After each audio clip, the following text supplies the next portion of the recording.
pursuing our conversation on governance, management, and operational standards. Last week, we talked about governance standards, what they are, what they entail, and it is my hope that you are now making changes within your organization to implement good governance structure. If you are yet to watch the video, don't worry. You can always go back to our immediate precedent video and watch all about governance standards. Today, we will be talking about management standards.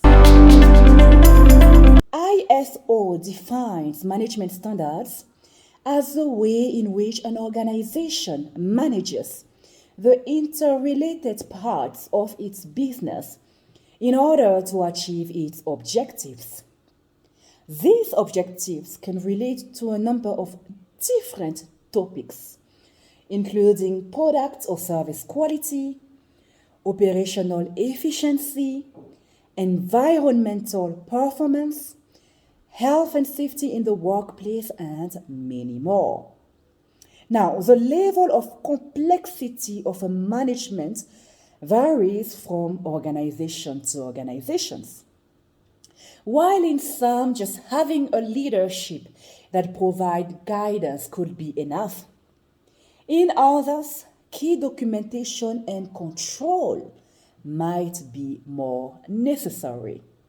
So today we will look at some management standards that you should put in place to scale up. Number one, structures. A structure is something constructed with the aim of assembling various parts to meet a certain need or perform specific task. A structure, if you would like, is a blueprint, a path, or a foundation of your organization and its activities. It provides leadership and guidance, drives a company vision and objectives, and promotes staff motivation. Policies. Policies are guidelines that an organization and its employees need to follow in order to achieve its goals. So examples could include a customer service policy. And this is a guideline on how to treat clients.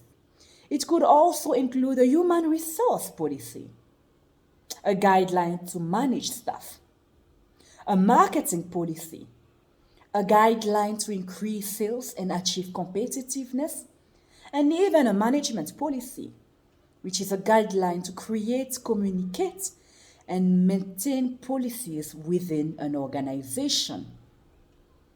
Next is a job description. Staff must have appropriate employment contracts. This employment contract should also include the roles and responsibilities and policies. In addition, appropriate plans for existing and potential levels should also be in place. The objective here is to ensure that people understand their role within an organization and do not have conflicting roles.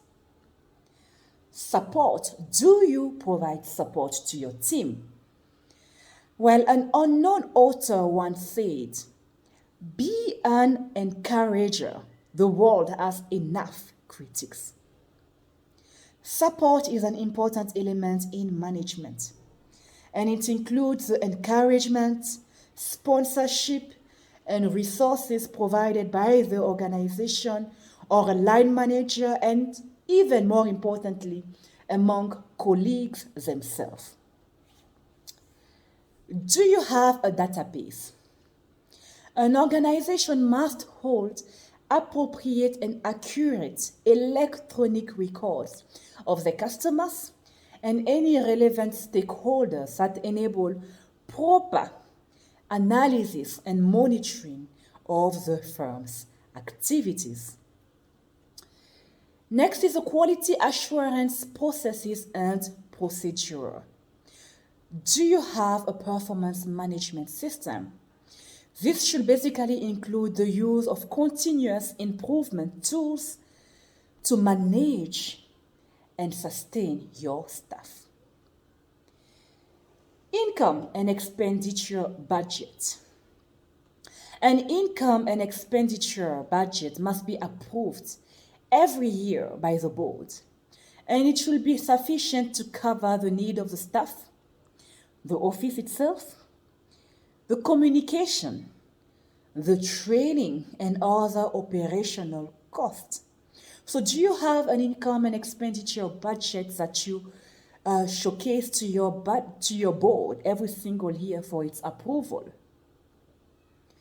Another significant point that is often undermined by SMEs is an audited account.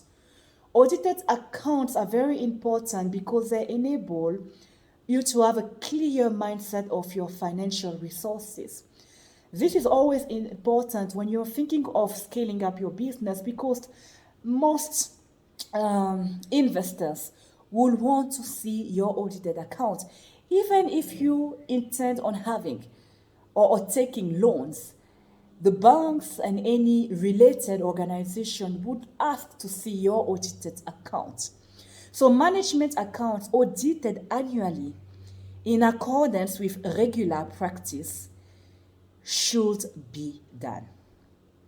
And finally, financial sustainability. If we learned one thing from the pandemic is that a financial sustainability plan is important to remain relevant and to meet our financial obligation. So you must develop and implement a sustainable business model based on a combination of different activities, such as fundraising activities, income generating activities, grant application, and direct donation. Create a business emergency fund with a minimum of 10% income reserve to ensure business continuity and meet payment obligation when things do go bad.